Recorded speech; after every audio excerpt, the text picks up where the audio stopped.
And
that's why we decided to renovate, to rebuild actually, Bukhungu Stadium. And we are building it. We have finished first phase, spent 500 million.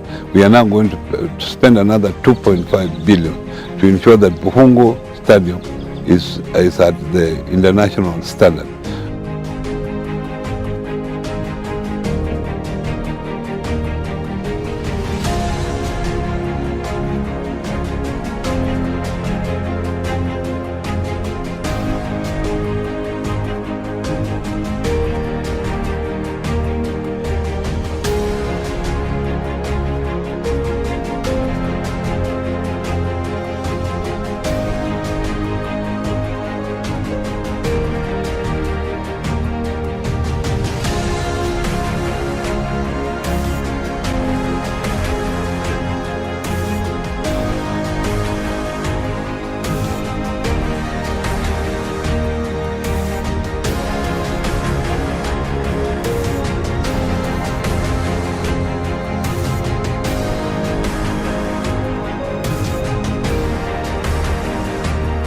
I'm very grateful to say on behalf of all counties, as the chair of Council of Governors, that devolution is the only way that will change the lives of Kenya.